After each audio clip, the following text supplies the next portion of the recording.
Welcome to Cafe Stories, where mysteries come to life. Don't forget to like this video and share it with fellow mystery lovers. Let's get started. Sherlock Holmes and the Crimson Rose of Montague Street. Chapter 1. An ominous prelude in the quiet and often shadowy streets of London, where the fog seems perpetually to lay its dense veil. There lies Montague Street, a place not unfamiliar with the usual stirrings of the city, yet sufficiently detached to afford some semblance of peace. It was upon a particularly bleak October evening that I found myself summoned alongside my companion Sherlock Holmes. To this somewhat somber local, the urgency of the message brought to us by a flustered constable indicated a matter of considerable distress. A gentleman discovered lifeless in his study, a scene poised eerily calm, save for the peculiar presence of a single blood-red rose clutched in the deceased's cold hand upon our arrival. The scene that greeted us was as described in hurried whispers by the constable. The study was a small, well-appointed room, lined with books, its heavy curtains drawn tightly against the biting chill that even now seeped through the cracks of the aging wood. A fire smoldered dully in the hearth, casting eerie shadows upon the furnishings and the figure that lay slumped over a desk, cluttered with papers and oddments. The victim, a man of some 60 years, as I ascertained, appeared to have succumbed suddenly. His features bore the placidity of one who had passed in the absence of struggle or discomfort.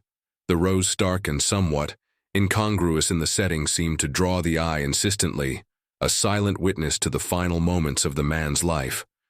Holmes, with his customary swiftness, knelt beside the body, his keen eyes scanning the tableau before him. "This Rose Watson," he remarked, his voice low, yet tinged with a peculiar intensity, "is decidedly out of place in this grim affair. Observe the way it has been held, almost reverently in his hand. This was no mere happenstance. Our killer meant for us to find it thus." The constable, a stout fellow by the name of Lestrade, whom we'd encountered on many such occasions, nodded in agreement, his face etched with concern. "No sign of forced entry, Mr. Holmes, and nothing else in the room has been disturbed. It's almost as though he simply sat down and well died. But people do not simply sit down and die holding a carefully positioned," Rose Holmes replied curtly, his attention now fixed on the papers strewn across the desk. With meticulous hand he sifted through the documents, his brow furrowing as he absorbed their contents. Business correspondence. Mostly, he mused aloud, letters of agreement, contracts, and so forth. But here is something of interest." He held up a small, crumpled note, which upon closer inspection appeared to be a hastily written warning: "Cease your inquiries or prepare to face the consequences." A threat, I observed, stepping closer to examine the note over his shoulder. "Indeed, Watson, and given the nature of our unfortunate host's demise, not an idle one." It seems Holmes carefully placed the note into his pocket. "We shall have to look more closely into Mr. Pemberton's affairs. It is evident that his business dealings may have stirred a nest of vipers." As Holmes resumed his examination of the room, I took a moment to observe our surroundings more closely. The study was a testament to the man who had occupied it, a scholar, perhaps, or at least an individual of some intellectual pursuit, given the array of books and artifacts that adorned the space. Yet now it served as a silent crypt, holding secrets that only Holmes's discerning eye might unveil. With a sudden gesture, Holmes beckoned me over to the window. "Look here, Watson, at the latch. What do you make of it?" I examined the indicated area and noted nothing particularly out of order. "It seems secure, Holmes." "Exactly," he replied, his eyes gleaming with a hint of triumph. "Secure from the inside. Our killer did not enter through this window. No, he or she was either admitted by the victim or had another means of access to the room. This was no random act of violence, was calculated, and Theros is a key to understanding the killer's motive." As the night deepened, casting a further chill into the bones of all present, Holmes stood motionless, lost in thought. The constable and I exchanged glances, neither daring to disturb his contemplation. After a long pause, Holmes finally spoke, his voice resolute. "We must delve deeper into Mr. Pemberton's life.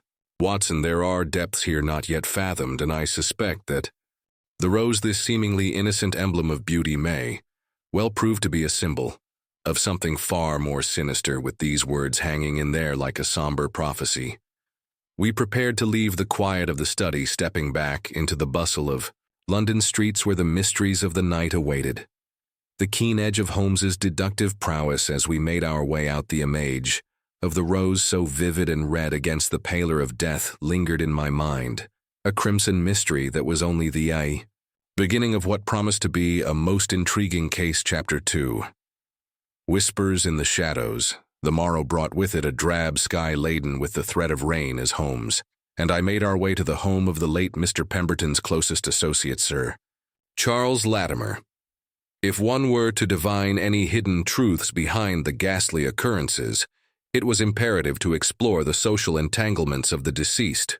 Sir Charles, a man of considerable influence and reputed business acumen, resided in an imposing mansion on the outskirts of Kensington, a dwelling that seemed to whisper secrets through its grandiose Victorian architecture. Upon our arrival, we were ushered into a lavishly decorated drawing room, where Sir Charles awaited us, his countenance betraying a mixture of curiosity and distress. His greeting was both cordial and tinged with the reserve characteristic of a man burdened by affairs of considerable gravity.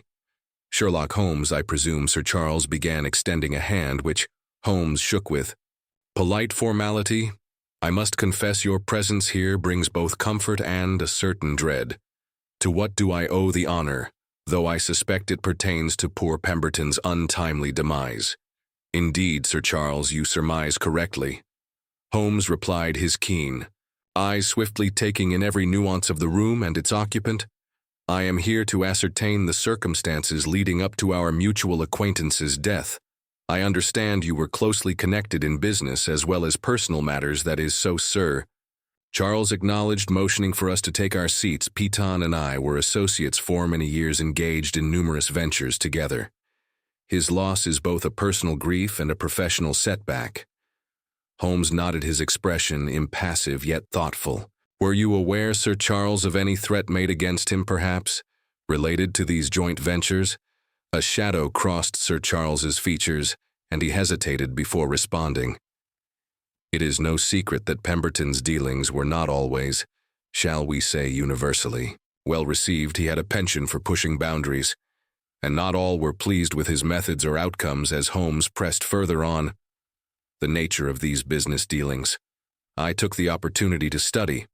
Our host, Sir Charles, was a man of evident breeding, yet there was a hardness in his eyes that suggested a will accustomed to being challenged, yet seldom defeated.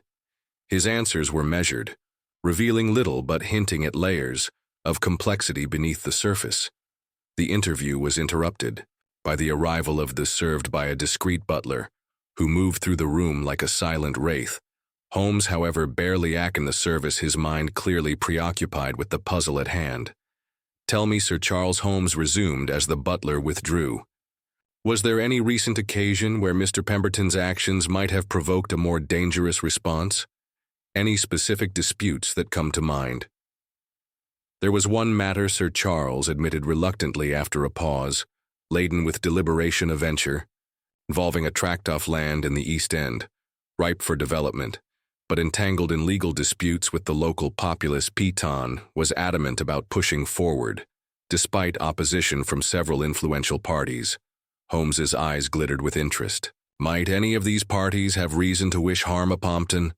It is possible, Sir Charles conceded, though I dare not name names without concrete evidence. You understand, of course, the delicacy of such accusations. Indeed I do, Holmes replied, his tone drydened. What of the rose? Sir Charles, does this symbol mean anything to you at this? Sir Charles looked genuinely perplexed. A rose. I can't say it holds any particular significance that I am aware of. Peton was fond of gardening, perhaps, but nothing more.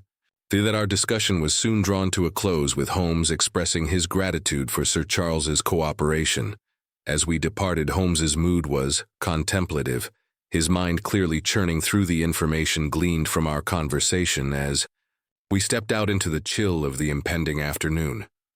Holmes suddenly halted, his gaze fixed upon a small flower bed that lay beneath one of the mansion's ornate windows there. Amidst the seasonal blooms were several rose bushes, their petals as red as the one found in Mr. PM's hand. A coincidence? Perhaps Watson Holmes mused aloud, or a symbol more intricately woven into this mystery than we might have supposed. The remainder of the day was spent in further inquiries among other acquaintances and business contacts of Mr. Peaton, each conversation shedding a sliver of light on the complex web of his associations. Yet as evening approached, and we made our way back to Baker Street, the true motive and the identity of the perpetrator remained as elusive as ever. In the quiet of our lodgings, Holmes remained unusually silent, lost in thought. It was evident that the case presented complexities that even his formidable powers of deduction found challenging. Yet I knew better than to disturb him during these meditations, for it was often in such moments that the seeds of understanding began to take root, eventually flowering into the brilliant clarity of his conclusions. As for myself, I could not shake the image of that single crimson rose, so innocuous, and yet so laden with meaning, a stark emblem of the mystery that lay before us, waiting to be unraveled by the keen intellect of Sherlock Holmes. Chapter 3. The sanguine study. A week had passed since our visit to Sir Charles Latimer, and the spectre of the Crimson Rose continued to haunt our inquiries despite Holmes's meticulous piecing together of facts and fancies alike. The truth seemed as shrouded in mystery as the fog that often enveloped the streets of London. It was with a somewhat heavy heart that I found myself once again by Holmes's side, summoned to the scene of yet another grim discovery. This time, the venue was an affluent area of West London, in a house owned by Mr. Jasper Moran, who had been found dead under circumstances disturbingly familiar to those of Mr. Peaton. Upon our arrival, we were greeted by Inspector Larrad, who looked more harried than usual. "Mr. Holmes, Dr. Watson," he said with a nod. "I'm afraid we have a similar case on our hands, another gentleman found dead," and yes, with a rose in his grasp, Holmes wasted no time and proceeded directly to the study where Mr. Moran's body was found. The room was locked from the inside, much to the bafflement of the local constabulary. Holmes, however, approached the matter with his usual brisk efficiency. The body of Mr. Moran was slumped over a desk, very much like Mr. Peaton had been. In his hand was clutched a single scarlet rose, its petals vibrant against the pallor of death. "Notice, Watson, the position of the rose," Holmes said, as he carefully examined the corpse. "Just as in Pemberton's case, it has been placed with deliberate care. This is no random token left behind. It is a message, a signature." Holmes then turned his attention to the room. It was a well-appointed study, much like the last, filled with books, papers, and various artifacts of a scholarly or artistic nature. He moved with quiet precision, examining every inch of the space, his eyes sharp and calculating. After a thorough search, Holmes directed his attention to the window, which was locked from the inside. Another locked room mystery. It seems, he mused, but as we have learned, such obstacles are merely illusions meant to deader lesser minds with a few deft movements. Holmes examined the lock and then the frame of the window. "Ah, here we have it," he exclaimed softly. He pointed out to me a nearly imperceptible set of scratches around the lock mechanism. "These are recent. Someone has tampered with this window to make it appear as though it was never opened." The rest of the afternoon was spent in methodical examination of Mr. Moran's personal and business papers. It became increasingly clear that he, like Mr. Peaton, was involved in several business ventures, some of which were fraught with tension and controversy. Holmes gathered a small pile of letters and telegrams that hinted at financial disputes and threats of litigation.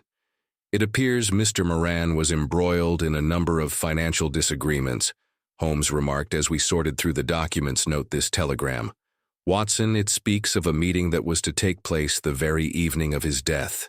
It seems he was attempting to negotiate a settlement with a particularly aggressive creditor. As evening approached, Holmes decided it was time to take our leave before departing. However, he took a moment to speak privately with Inspector Larrad. Though I was not privy to their conversation, I could see that Holmes was emphatic, his gestures sharp and decisive. On our way back to Baker Street, Holmes was unusually pensive, the cogs of his mind clearly Turning over the facts of the case, two men both locked in their studies, both holding a rose and both involved in contentious financial dealings. He mused, the pattern is clear. Watson, but the motive and the perpetrator remain elusive. The following day, Holmes received a visitor at our Baker Street residence, a Mr. Reginald Scott, a solicitor, and an acquaintance of both the deceased. His demeanor was anxious, and he wasted no time in coming to the point. "Mr. Holmes, I've heard of your involvement in the Moran and Peaton cases." He began, his hands clasped tightly in front of him. "I represent several clients who were financially entangled with both gentlemen. I fear that what has befallen them may not be an isolated incident." Holmes invited Mr. Scott to elaborate, which he did with an increasing sense of urgency. Both men were part of a consortium involved in a large development project in the East End. It's a lucrative deal, but it has been plagued by setback and disputes. There are rumors of sabotage and threats among the partners. "Indeed," Holmes replied, his interest visibly piqued. "And do you believe that these disputes are connected to their deaths?" "It's the only link I can see." Mr. Scott confessed, "The project has attracted a lot of attention, not all of it favorable. Some of the partners have received threats, anonymous, of course." Holmes nodded thoughtfully. "Thank you, Mr. Scott. Your information may prove invaluable." As our visitor departed, Holmes turned to me with a resolute expression. "Watson, it seems we are looking not merely at isolated crimes, but perhaps at a conspiracy rooted deep within the heart of London's financial district." The pieces of the puzzle were slowly coming together, yet the image they formed was complex and shadowy. Who could be orchestrating such a calculated series of events, and to what? And these questions plagued my thoughts as I watched Holmes, his silhouette framed against the window, gazing out at the bustling street below, his mind no doubt racing through the myriad possibilities. As night fell over London, the case of the Scarlet Roses continued to unfold with Holmes at its center. A steadfast beacon in the enveloping darkness, the city's heartbeat with a rhythm of secrets and lies. But I had every faith that Holmes's brilliant mind would pierce the veil of mystery that surrounded these chilling events. Chapter 4. The Lady with the Fan. In the wake of our visit, with Mr. Reginald Scott, Holmes's determination to unravel the tangled skein of our current mystery seemed only to intensify. It was with this resolute purpose that we found ourselves some days later, preparing to attend a charity event, hosted by none other than Lady Eastwick, a noted philanthropist whose name had surfaced during our inquiries, not as a suspect, but as a person of interest due to her social and financial connections to several key figures in our investigation. Lady Eastwick's estate, situated on the expansive grounds of a grand London suburb, was a marvel of Victorian architecture, its spires and gables casting long shadows as the sun dipped below the horizon. The occasion was to be a gala intended to raise funds for their building of a local hospital, and as such attracted a diverse array of London's elite, from nobility to successful merchants. Upon our arrival, we were greeted by the sight of finely dressed gentlemen and elegantly attired ladies, their conversations a light murmur beneath the orchestral quartet that played in the background. Lady Eastwick herself stood near the entrance, a figure of grace and beauty. Her dark hair elegantly coiffed her dress, a shimmering fabric that caught the light with every movement. She held a delicate fan, which she fluttered with an almost theatrical flair, her manner both inviting and imperious. Holmes, ever observant, whispered to as we approached, "Observe her carefully, Watson. The art of social navigation she practices is not merely a function of her status, but a barometer of her influence." Lady Eastwick welcomed us with a smile, her gaze sharp and assessing. "Mr. Holmes, Dr. Watson, what an honor it is to have you both here this evening. I trust the night finds you well, quite well." "Thank you, Lady Eastwick," Hope replied, his voice smooth and polite. "Your efforts tonight are most commendable. It is always a pleasure to see such dedication to a noble cause. You are too kind, Mr. Holmes." Lady Eastwick's reply was gracious, yet there was a precision in her tone that suggested a mind accustomed to weighing every word. "Please enjoy the festivities. I trust they will provide some measure of diversion from the graver matters that occupy your days," as she turned to greet other arriving guests. Holmes leaned close, and murmured a skilled conversationalist. Watson, she deflects as deftly as she engages, we mingled. Among the guests, Holmes occasionally pausing to observe, not just the interactions but the subtler exchanges, the glances, the gestures, the nuances of body language that betray more than words might convey. Why it was, during one such observation, that Holmes suddenly tensed, his attention captured by a brief but evidently significant interaction between Lady Eastwick and a rather stern-looking gentleman. "Did you see that?" Watson, Holmes asked, his eyes narrowed in thought.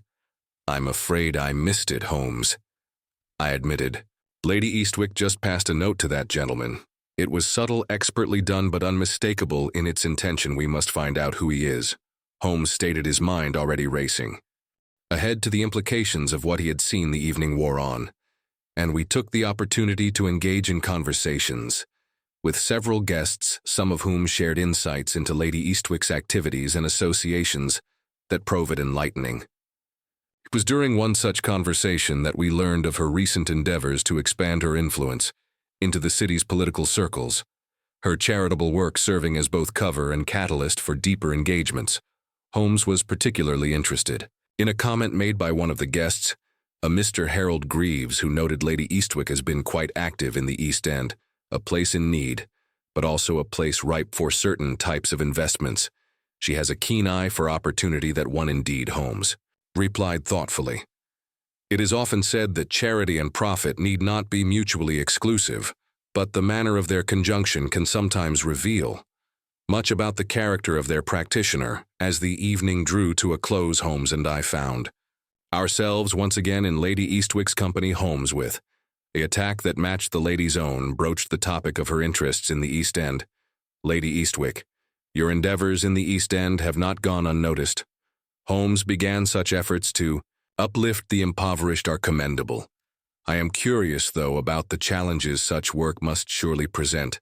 Lady Eastwick's expression remained composed, but there was a flicker perhaps of surprise or caution in her eyes. "Mr. Holmes, you are correct that the work is not without its challenges. The area is complicated and tangled in a myriad of social and economic issues, but one does what one can to bring light to the shadows, a noble endeavor."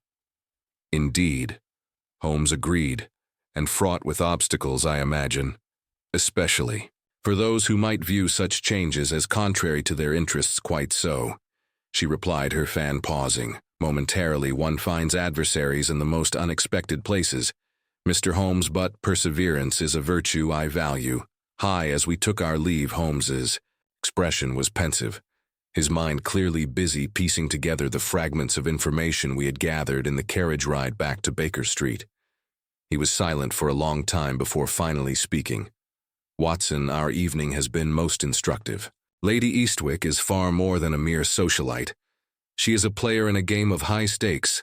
Her interests in the East End, her strategic philanthropy, her subtle exchange of notes, all these elements suggest a depth of involvement in our case that we cannot ignore. The question, then, Holmes, I ventured, is whether her role is that of a benefactor, or something altogether more complex. That, my dear Watson, is precisely what we must determine. But of one thing I am certain: the solution to our history lies not just in the identity of the killer, but in the web of influence and ambition that surrounds these tragic events. Thus, our investigation into the affairs of Lady Eastwick promised not only to delve into the murky depths of charity mingled with business, but to uncover the motives that drove a killer to leave the grim signature of a scarlet rose upon their victims. The game was afoot, and the stakes were higher than ever. Chapter 5. Echoes of the past following our engagement at Lady Eastwick's gala. The riddle of the Crimson Rose had deepened, drawing us into a vortex of historical vendettas and modern-day machinations. It became imperative to untangle the threads of the past, for in the weave of history often lay the motives of the present. Upon returning to Baker Street, Holmes immersed himself in a detailed examination of the deceased gentleman's backgrounds as he pored over the military records, letters, and personal diaries procured with some difficulty, his face occasionally illuminated by the flicker of candlelight. A picture slowly began to merge, one that bespoke of dark days and even darker deeds. Both Mr. Peaton and Mr. Moran had served in the Crimean War, a fact known but not considered pertinent until now, however, as Holmes discovered. They had been more than mere soldiers. They had been part of a secretive detachment involved in covert operations, the nature of which was shadowed in ambiguity and moral dubiety. One must delve into the mirror waters of history to catch the larger fish, Watson Holmes remarked as he laid out several faded military dispatches across the table. These men were not merely comrades in arms. They shared secrets that, if it exposed, could be ruinous indeed. The documents spoke of a particular mission, a clandestine affair that had ended in disaster. A village caught between warring factions had been razed its inhabitants, casualties of a brutal and unseen war. The responsibility for this act was ambiguously attributed to the detachment to which Peaton and Moran belonged.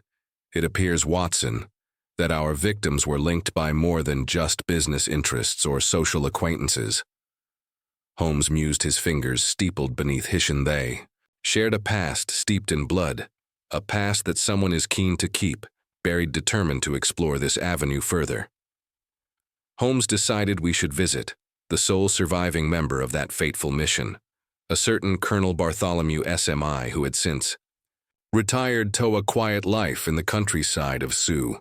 According to Holmes's deductions, the colonel might either be a target or perhaps hold the key to unraveling the motive behind the murders.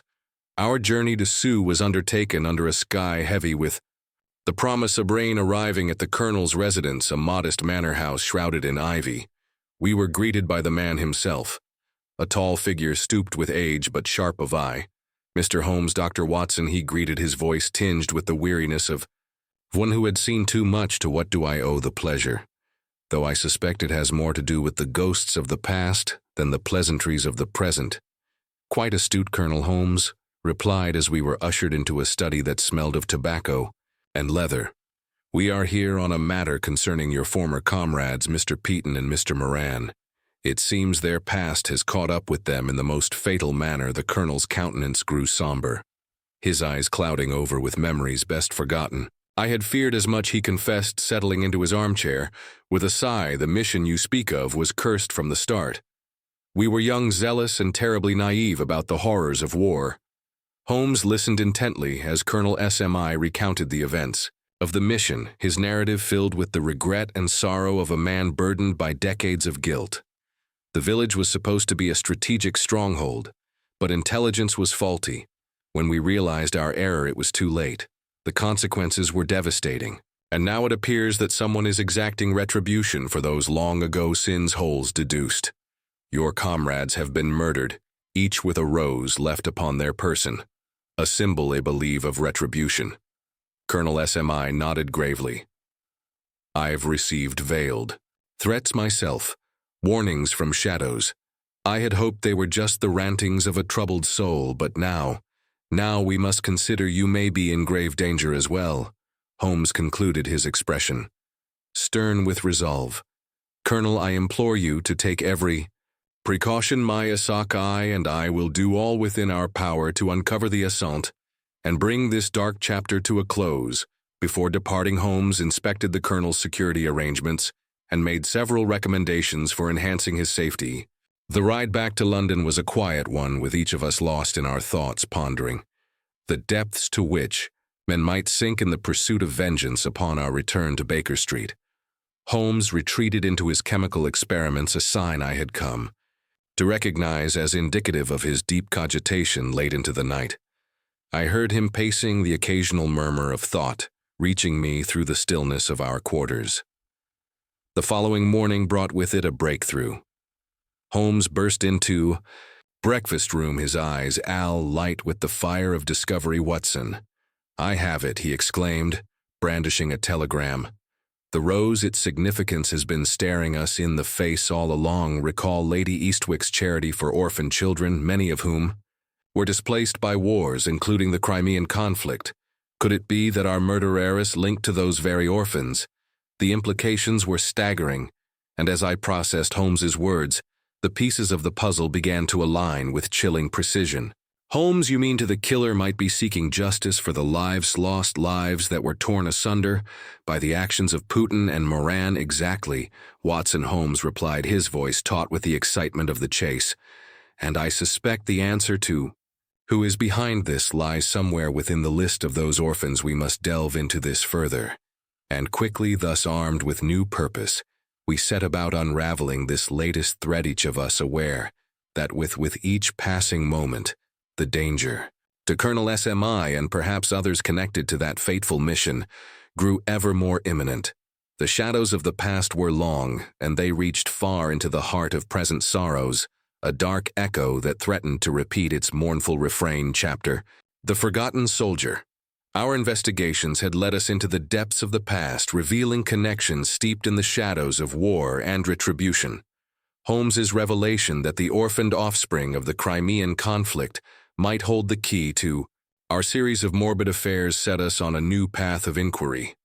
The task at hand was daunting, for the records of those times were often incomplete or lost altogether.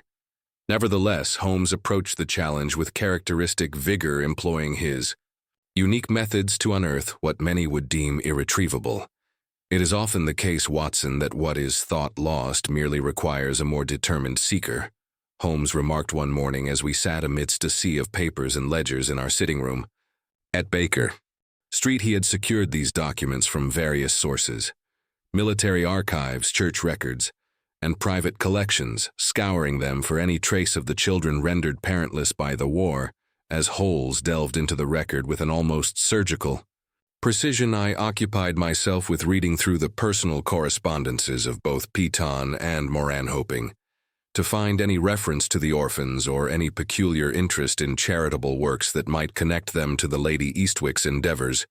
It was during this meticulous examination that a small faded photograph slipped from between the pages of a letter.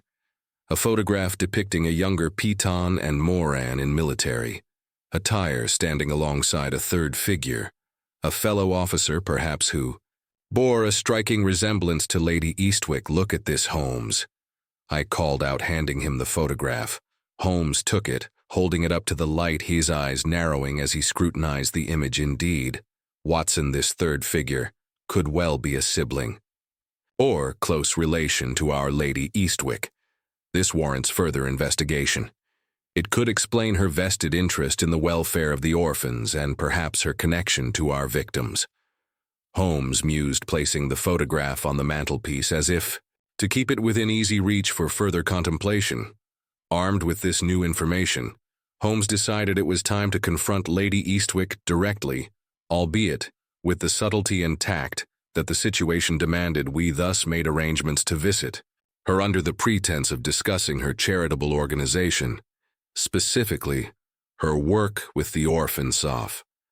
The Crimean War Lady Eastwick received us at her estate with her usual grace and composure, her eyes revealing nothing of her thoughts. As we were seated in her opulently appointed drawing room, Holmes began to steer the conversation towards her philanthropic interests. Lady Eastwick, your dedication to the cause of these unfortunate orphans is indeed commendable. I am particularly interested in how you came to be involved with them. Is there a personal connection that motivates your generosity? Holmes inquired. Watching her closely, a flicker of emotion, quickly masked, passed over Lady Eastwick's features. Mr. Holmes, when one has been fortunate in life, it is only right to give back to those less so. The plight of those children left alone in the world by the ravages of war touched my heart. There is no personal connection, merely a deep sympathy for their suffering. Holmes nodded, seemingly satisfied with her answer, but I could tell he was subtly probing for inconsistencies or tells, and yet such sympathy often springs from personal experience. It is rare to find someone so moved without a deeper, more personal impetus. Lady Eastwick hesitated, then sighed softly, a note of resignation in her voice. You are very perceptive, Mr. Holmes. I had a brother lost to the war. He was not unlike those children left to fend for himself in a world that can be cruel and unforgiving. It is in his memory that Holmes's eyes gleamed with the thrill of the chase as he gently pressed on, might this brother have served with Mr. Peaton and Mr. Moran by any chance, Lady Eastwick's composure slipped for but a moment, a crack in the veneer that Holmes was quick to note. Yes, he did, and it was his death that they too mourned. We were all victims of that dreadful conflict in one way or another, sensing the delicate nature. For admission, Holmes tactfully changed the course of our conversation, expressing his condolences and admiration for her strength in transforming personal grief into a force for good. Yet as we took our leave, Holmes whispered to me, "Watson, we are close to the heart of the matter. Now her brother's death is the key to understanding her motives, whether they be for good or ill." Our next step was to trace the identity of Lady Eastwick's brother, a task that proved less challenging than anticipated. Due to Holmes's extensive network of informants and associates within a day, we had confirmed that her brother Captain Michael Eastwick had indeed served Withton and Moran, and further that he had been reported missing after the same tragic incident that had scarred them all. "The plot thickens," Watson Holmes declared, as we discussed our findings in our study. Lady Eastwick's involvement in the charity, her reactions to our questions, and now her brother's direct connection to our victims, all these elements are converging towards a singular, possibly sinister conclusion with this revelation, Holmes, and I prepared ourselves for the next phase of our investigation, aware that each step brought us closer, not only to the truth, but to the potential unraveling of a woman's life defined by loss and shadowed by revenge. The stakes were higher than ever. As we ventured deeper into the labyrinth of past grievances and present deceptions, each more entangled than the last chapter 7. The veil lifts as the relentless wheels of investigation turned. Holmes and I found ourselves navigating an increasingly complex labyrinth of deception, sorrow, and vengeance. Each revelation seemed only to deepen the enigma, drawing us closer to that promise to be as tragic as it was illuminating. Upon confirming Lady Eastwick's brother as Captain Eastwick, who had served and presumably perished alongside Mr. Peaton and Mr. Moran, Holmes became increasingly contemplative. The tangled of their shared history was undoubtedly the loom upon which this current tapestry of tragedy was being woven. "Lady Eastwick has not been entirely forthcoming with us," Watson Holmes remarked one morning as we sat in our study surrounded by the detritus of our relentless inquiry, while her philanthropic gestures toward the war orphans may indeed be genuine, they also serve to mask a deeper, more personal vendetta. We must tread carefully, for we are dealing with a woman who has harbored a grievance for decades, and it seems likely that her sense of justice has been skewed by the loss of her only brother. It was decided, therefore, that we would revisit Lady Eastwick this time to confront her more directly with our findings. Yet with the delicacy the situation demanded given her profound loss. Before undertaking this delicate mission, Holmes spent several hours in deep contemplation, often pacing the length of our study, or staring moodily into the fire. The following afternoon, under a sky heavy with the promise of rain, we made our way once more to Lady Eastwick's estate. The lady received us in her usual manner, composed and gracious, yet with a trace of weariness that had not been evident in our previous encounters. Lady Eastwick Holmes began once the initial pleasantries were dispensed with. "When we last spoke, you mentioned your brother Captain Michael Eastwick. It appears he was quite close to both Mr. Peaton and Mr. Moran indeed. Their fates were tragically intertwined." Lady Eastwick's face remained impassive, but her hands resting in her lap clenched slightly, a small involuntary betrayal of her inner turmoil. "Yes, Mr. Holmes, they served together and they suffered together. There were spared few, and those it did not claim outright. It marked forever indeed." Madam Holmes replied softly, "War leaves scars on the soul as well as on the land. However, it has come to our attention that the manner of your brother's death may not have been as was reported. It seems he may have been involved in a covert operation, one that went grievously awry, resulting in the civilian casualties. We have recently discussed." Lady Eastwick's composure faltered, her gaze dropping momentarily before meeting Holmes's eyes with a renewed intensity. "What are you implying, Mr. Holmes? Simply that there is more to your brother's story and to the deaths of Merpton and Mr. Moran than has been acknowledged. We believe that the tragedies of the past have extended their shadows into the present, manifesting in these recent killings. For a long moment, Lady Eastwick was silent, her expression one of internal conflict. Then, with a visible effort, she composed herself and spoke. "Mr. Holmes, Dr. Watson, I will not pretend ignorance of your implications, yes. I have sought to understand the full circumstances of my brother's death, to seek some measure of justice for what occurred. But I assure you I am not responsible for harming anyone." Holmes nodded, his expression one of sympathy, mixed with relentless pursuit of truth. "Lady Eastwick, we do not doubt your grief or your desire for justice. However, we must consider all possibilities. The death of Peaton and Moran, marked by the symbol of the rose, suggest a vendetta. It is imperative we understand all connections fully." The conversation that followed was difficult and fraught with emotion.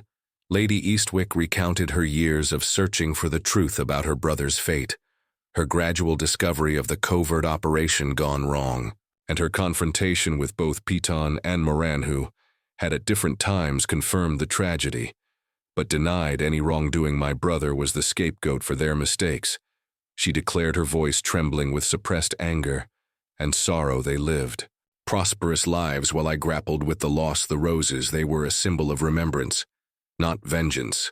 Holmes listened intently, his face inscrutable. When she had finished, he spoke gently but with an underlying firmness. "Lady Eastwick, your story touches upon the deepest chords of human suffering and the desire for rectitude. However, the law must uphold justice. Without personal bias, we must continue to investigate and ensure that no more lives are lost in this quest for the truth. As we took our leave, the skies opened a torrential rain mirroring the tumultuous revelations of the day. Holmes was pensive on the journey back, his mind undoubtedly weaving together the threads of the narrative Lady Eastwick had provided with the evidence at hand. "Whatever the truth, Watson," he said as we neared Baker Street, "this case illustrates the profound complexities of human emotions and the dire consequences when they are left unchecked. We must tread carefully, for while justice must be served, it should not be at the cost of further tragedy." Thus, as the city around us was washed by the cleansing rain, our resolve was hardened. We would uncover the full extent of this tangled web, bringing clarity and resolution to those haunted by the ghosts of their pasts. Our pursuit of justice, though fraught with moral and ethical shadows, would continue with unrelenting determination, guided by Holmes's brilliant deductive reasoning and a steadfast commitment to the principles of right and law. Chapter: Rose by any other name. The resolution of a case, as my companion Sherlock Holmes often remarked, lies not merely in the unveiling of facts, but in the alignment of those facts with the human elements of motive, opportunity, and means. As we sat in our familiar surroundings at 221B Baker Street, the pieces of the puzzle regarding the deaths associated with the Crimson Rose were gradually falling into place, each revealing the tragic tapestry of human emotion and vendetta woven through our investigation. Holmes had spent several hours in deep contemplation, his long fingers steepled against his lips, his eyes occasionally flicking to the fire as if in search of an elusive truth hidden within its embers. Finally, he wrote Rose from his armchair with the air of a man who has reached a decisive conclusion. "Watson," he began, his tone carrying the weight of impending resolution, "our visit to Lady Eastwick has shed light upon the dark corners. This case, we are now tasked with assembling this information in such a way as to reveal the true architect of these tragic events." I nodded, my role as his chronicler never more vital than in these moments of revelation. "Do you suspect, then, that Lady Eastwick herself has engineered these events as a form of retribution for her brother's death?" Holmes walked to the window, peering out at the bustling London street below, before replying, "It is not merely suspicion, Watson, but deduction formed by the alignment of motive with opportunity. Lady Eastwick, driven by a deep-seated need for justice, or what she perceives as justice, has indeed orchestrated the demise of those she holds responsible for her brother's untimely death. However, the question of legality and moral justification is what complicates our conclusions. Then we must proceed with care," I remarked, fully aware of the implications of accusing a woman of high social standing and noble intentions, orbit misguided, of such grave actions. Exactly, Watson, and proceed. We shall directly to the source, Holmes declared, donning his coat and hat with brisk efficiency. We shall confront Lady Eastwick with our findings, not merely to accuse, but to offer her a chance for confession, and perhaps some semblance of redemption. The journey to Lady Eastwick's estate was undertaken under an overcast sky, as if the heavens themselves bore the burden of our somber task. Upon arriving, we were shown into her study, where she awaited us with a composed, if somewhat resigned, expression. Lady Eastwick, Holmes began. Without preamble, we have come to discuss the tragic events that have unfolded. We know of your deep loss and the sorrow that has driven you to seek retribution against those you hold responsible for your brother's death. Lady Eastwick met Holmes's gaze steadily, her hands clasped tightly in her lap. Mr. Holmes, I have anticipated your return. I presume you have pieced together the fragments of this sordid affair. Holmes nodded, his demeanor one of professional detachment. Indeed we have. You have orchestrated the deaths of Mr. Peaton and Mr. Moran by employing means that ensured they were found. With a symbol, the rose. That clearly means much to you, a symbol of love turned into one of vengeance. The lady sighed, her shoulders sagging slightly, as if relieved of a great weight. Yes, Mr. Holmes. The rose was to be a reminder of what they had done, of the life they tore asunder. My actions were for Michael, for all that he suffered. And yet, Lady Eastwick, Holmes, continued, his voice softer yet imbued with firmness, justice sought through unlawful means is no justice at all. It is vengeance, and it consumes all it touches, leaving only more grief in its wake. There was a long silence, filled only by the soft ticking of the clock on the mantel. Then Lady Eastwick looked up, her eyes glistening with unshed tears. She rose slowly and crossed the room to her desk, where a single rose lay beside an envelope. She picked up the letter and held it aloft, her voice trembling with emotion. This letter is my confession. It contains the full account of my actions and the reasons behind them. She said, her tone resolute. In it you will find my truth, the grief and fury that led me down this path. Before Holmes could speak, Lady Eastwick opened the envelope, her trembling hands breaking the wax seal. She inhaled deeply. As she unfolded the paper, a she-sharp chemical scent filling the air. Her face contorted instantly in shock and pain, and she staggered backward. The letter falling from her grasp within moments, she collapsed to the floor, lifeless. The room fell into stunned silence. Instinctively rushed to her, sighed, my hands trembling as I sought a pulse, yet the ashen pallor of her face told me what I already dreaded. She's gone home, murmured, my voice thick with sorrow. Whatever was in that letter, Holmes, ever methodical, interrupted, his voice calm, but edged with grim understanding. He carefully retrieved the fallen letter, his handkerchief shielding his fingers, a clever ploy, Watson. The letter was laced with a toxic chemical, likely cyanide, or something similar. A single inhalation would suffice to end her life, a tragic symmetry as she claimed. I rose slowly, the weight of her final act pressing upon me as Holmes's words settled in the air. Holmes carefully unfolded the letter and began to read its contents. Aloud, the confession was as tragic as it was harrowing, detailing her brother's accidental death in a crossfire caused by Peaton and Moran. She wrote of her anger, her despair, and her belief that they had failed in their duty to protect him, leaving her bereft of the only family she had. Could not forgive them. The letter concluded, I could not bear their freedom while my brother lay forgotten. But in seeking vengeance, I have made myself a monster. I have chosen to end my life as I ended theirs, for I am unworthy of absolution. When Holmes finished the letter, trembled slightly in his hands, though his expression remained composed. He placed it carefully on the desk beside the rose and turned to Watson, his voice quiet, yet resolute. We return to Baker Street, Watson. There is nothing more for us to do here. The ride back was somber, the weight of the case pressing upon us both.